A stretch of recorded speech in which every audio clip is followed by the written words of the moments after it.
The silence over New Geneva. The last transmission from New Geneva came through on a secure deep space channel, encrypted and urgent. Mayday. This is Governor Amsel of New Geneva Colony. We are under attack. Repeat. Unidentified hostiles have entered orbit. Shields are failing. Civilian shelters are static. Then silence.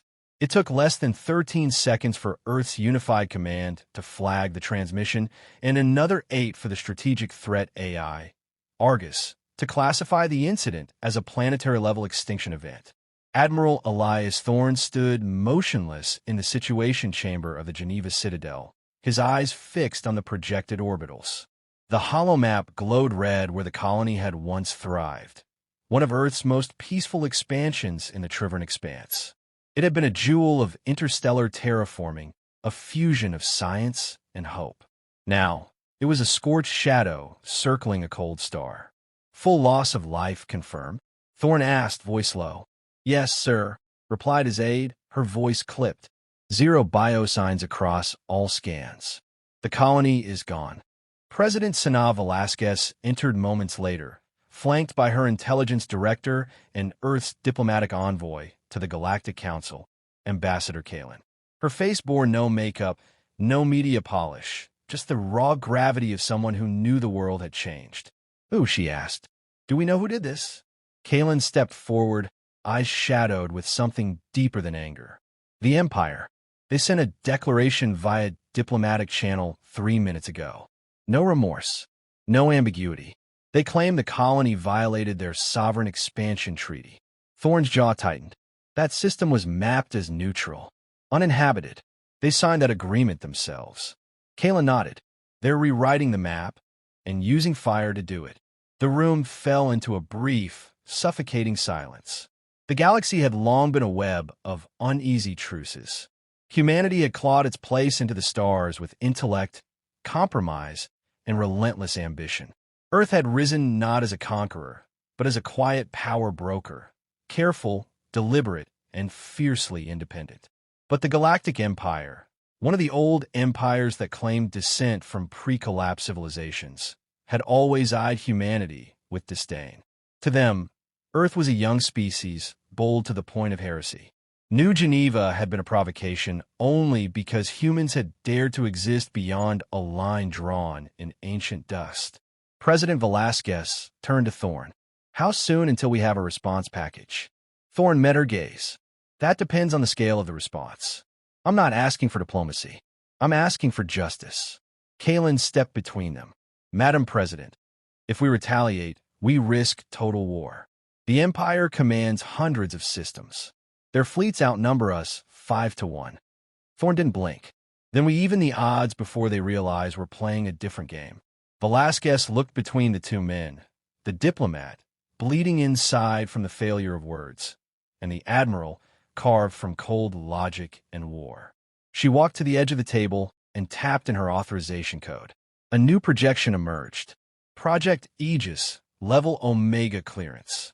Files long buried under diplomatic agreements and strategic obfuscation rose into view. Black Sky fleet schematics. Deep sync orbital platforms. Solar destabilization weapons. God help us, Kalen whispered. You built these? Thorne's voice was quiet steel. We designed them. For exactly this. President Velasquez nodded once, as if mourning the death of an era. Then they forced our hand. Across the solar network, humanity wept. The faces of lost colonists, children laughing on red-hued plains, scientists in sterile labs, farmers under twin moons, flooded the data streams. Memorials erupted spontaneously. Old Earth rituals mixed with orbital light displays and AI-crafted eulogies. But the grief didn't stay soft for long. On Titan, miners paused their drills and pledged full output for defense manufacturing. On Mars, naval yards activated emergency protocols, ship skeletons rising from dry dock like steel titans. On Luna, the AIs that once curated art began running war simulations. Earth didn't need a declaration. It needed a target. 2 days later, the Galactic Empire's envoy arrived in low orbit, demanding a diplomatic summit. They expected negotiations. Concessions. A symbolic apology. What they received was a transmission, sharp as a blade. New Geneva was a cradle. You shattered it. Earth has no interest in dialogue with murderers. There will be no escalation. No war. There will be correction. The envoy left without ceremony. The stars, once mapped with ambition, now shimmered with warning. Dust between the stars. High above the obsidian spires of Lothran Prime, the capital of the Galactic Empire, Admiral Virex Tal stood before the Grand Vizier's dais, half bored as the diplomatic fallout from New Geneva filtered through crystalline data feeds. The humans grumble, the Grand Vizier said, voice like silk soaked in acid. His crimson robes shimmered with embedded sensor thread, eyes cold beneath an ornate crown of neural lace. They speak of justice. Virex smirked. They should thank us. One less illegal outpost. Their ambitions needed tempering. Still, the Vizier mused, brushing invisible dust from his sleeve, we underestimated their grief. It burns hotter than logic. That makes them unpredictable. The chamber was vast, vaulted ceilings depicting the Empire's conquest of old empires, statues of their gods of dominion and order. But Tal had no fear of humans. They were barely 2 centuries into interstellar expansion. No psychic caste, no ancestral fleets, no sons bound by oath. Let them howl, Virex said. They lack the fleet mass to contest even one of our core sectors. If they respond, it will be with words. Or at worst, a symbolic skirmish. We will swat it down like we swatted their colony. The Vizier's lip curled. Then you'd best hope they bring words, Admiral. Far from the jeweled worlds of the Empire, in the cold reach of the Kepler Edge, a sleek, obsidian-black Corvette, EHA's Valkyrie, slipped through folded space like a blade through cloth. Inside, no crew stirred. Only Nora, an adaptive synthetic mind developed in the silence of Earth's moon, guided the ship. She had no emotions, only mission parameters. Primary objective: infiltrate Nerek's system, map military infrastructure and core fleet routes, remain undetected, transmit priority target profiles to Unified Command. She slid between orbital relays, bypassing Empire sensor nets designed for slower minds. Nora had mapped 3 supercruisers before they registered local gravitational anomalies. From high orbit, she observed civilian transports fueling in Nerek's 47BS shadow. The planet was a logistics hub. Deep reserves, active shipyards, fleet command. She did not fire. Not yet. Instead, she sent a tight beam transmission across a quantum tunnel drilled directly into Earth's network. Target acquired. Recommend total system-level strike. Priority, Alpha. Tactical value, confirmed. Back on Earth, Admiral Thorne read the report in silence. They hadn't released the Black Sky Fleet in over 60 years. It had been born not out of ambition, but out of fear, crafted in the shadows after first contact with the galaxy's older empires, who smiled with civility but spoke with threats. Earth had listened and planned. Aegis-class dreadnoughts, spectral drives, gravity-fold cloaks, weapons that didn't merely destroy planets, but erased entire star systems from space-time reference. Thorne stood before the assembled command staff in the orbital bastion, his tone low and surgical. The Empire believes we are emotional, that we will lash out in rage. He turned to the projection of Nerek's. They don't understand that this isn't rage. This is resolve. President Velasquez, appearing via secure channel, nodded. Her voice was cold, steady. Execute Operation Ashlight, and do it without warning. The stars must know we don't make threats. We make certainties. News of Earth's silence rippled through the Galactic Assembly. On the neutral world of Trelavos, representatives from dozens of species debated the consequences. Some warned Earth was preparing war. Others claimed humanity was too logical, too bureaucratic to act impulsively. In the background of those debates, though, came whispers, starships that disappeared on the edge of Terran space.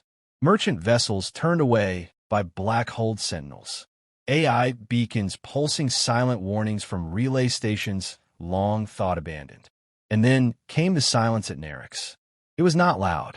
There was no declaration, no open fleet movement. One moment, Nerix, 47BS star glowed a steady yellow.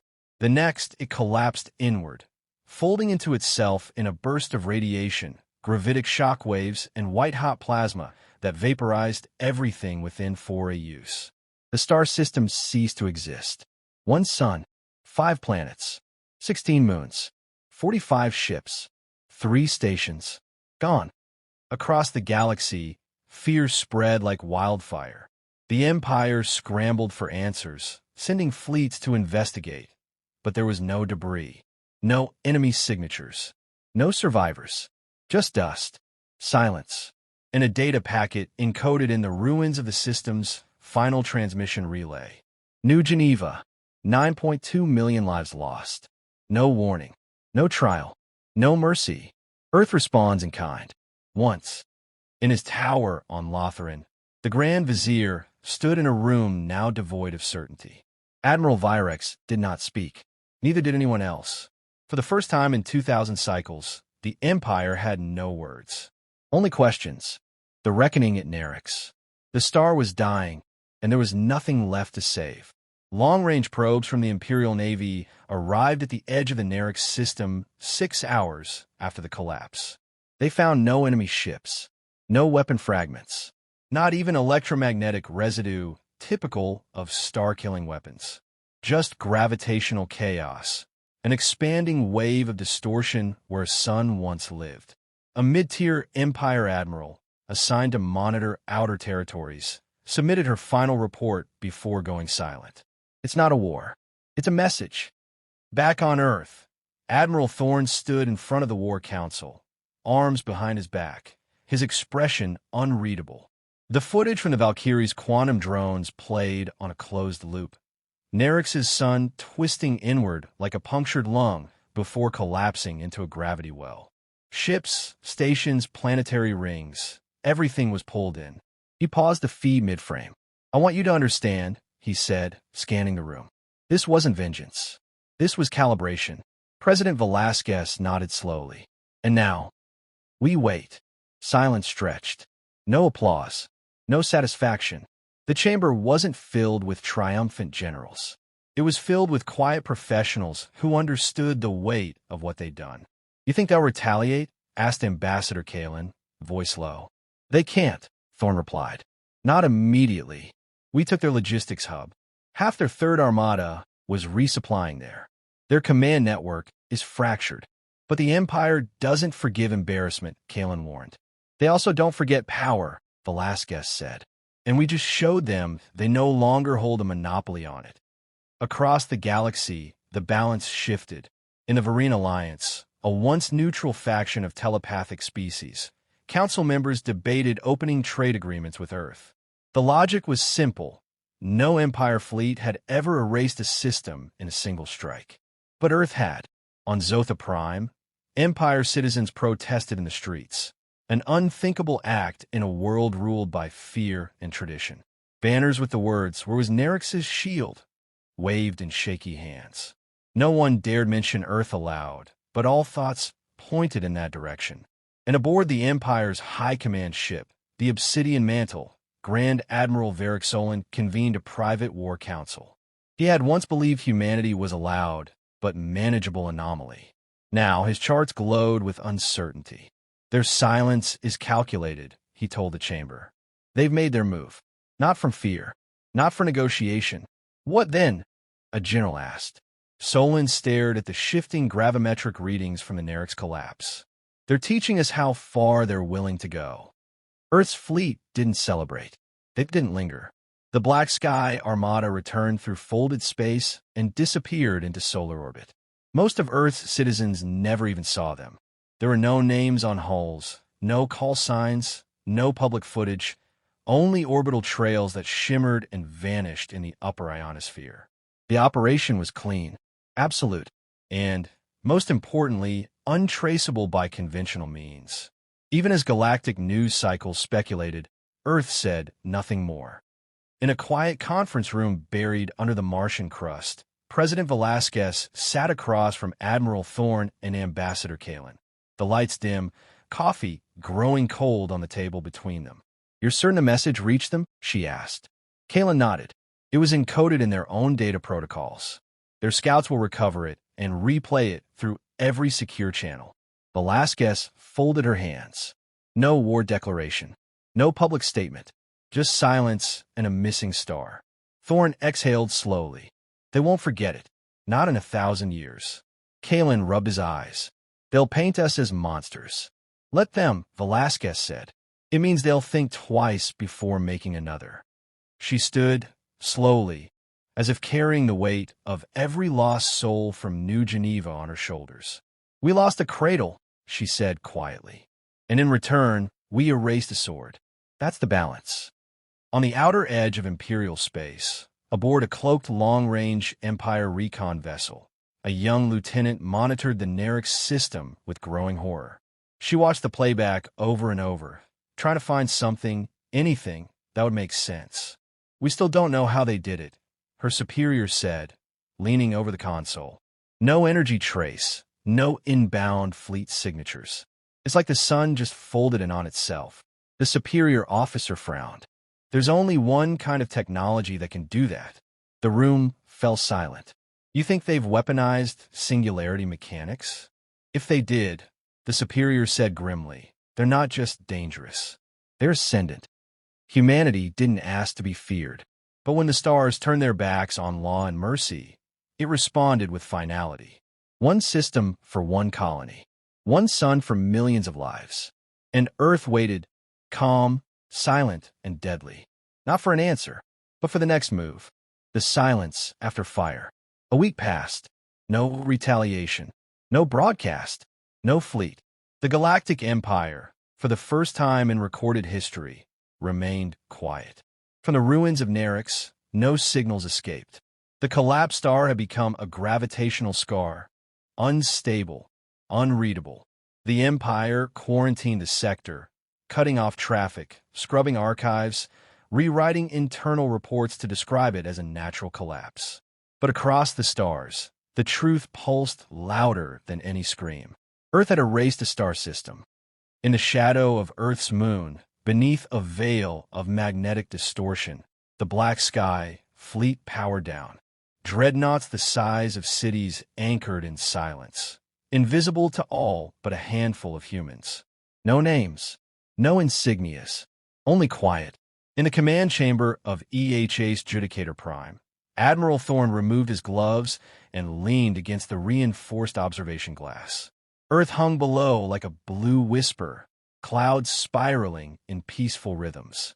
"It feels wrong," said a voice behind him. Thorne didn't turn.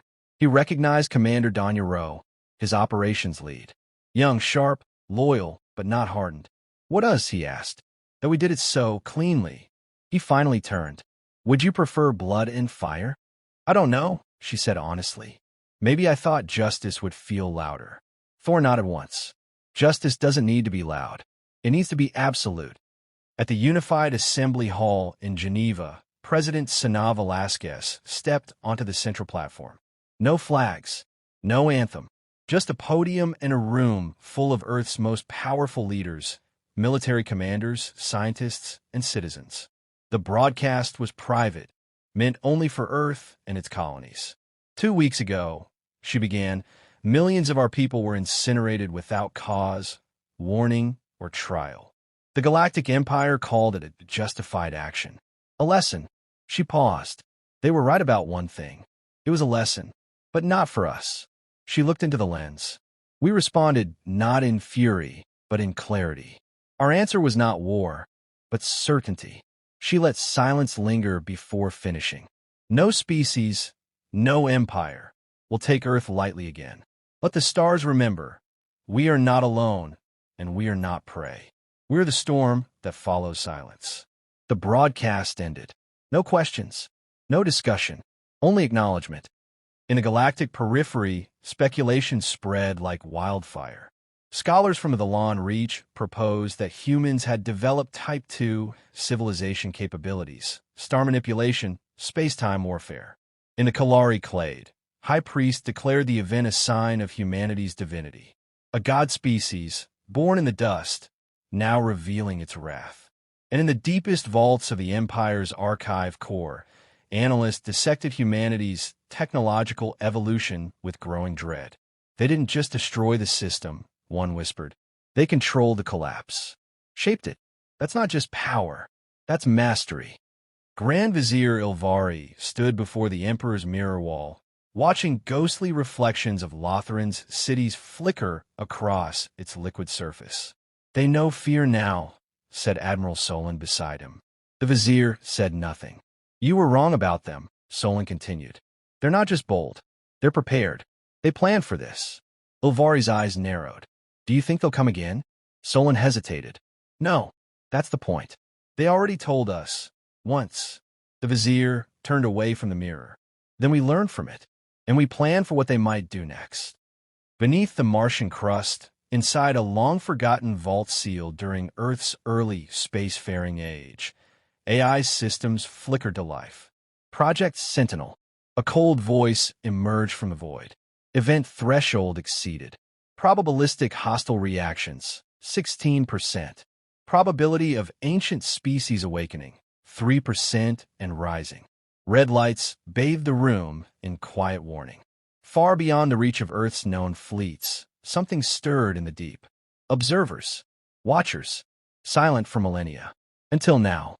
In deep interstellar space, a probe drifted between galaxies. Ancient, angular, older than Earth's sun. It wasn't of Empire design, or human, or anything known. It pulsed once, then again, not in radio, not in light, but in gravitic language, ripples in space-time itself. Coordinates, soul system. It had been watching, and now it moved. On Earth, Admiral Thorne sat alone in his quarters, the lights dimmed. He watched old footage from New Geneva, children laughing, researchers cultivating alien soil, a teacher pointing up at the stars. He let the silence hold. Then he whispered, "They'll come now. Someone will. Not because Earth had started a war, but because Earth had proven it was ready to end one." Epilogue. Transmission. Encrypted level Omega. Eyes only. From Admiral Elias Thorne. To President Velasquez. Subject. Contingency. Madam President. Nerix was not just a warning. It was a threshold. Other powers, older and more silent than the Empire, are listening. Probes matching no known technology have entered outer system space. I recommend immediate activation of Sentinel Protocol and the commissioning of ARC-class project oversight. We are no longer the question. We are the signal. Thorne,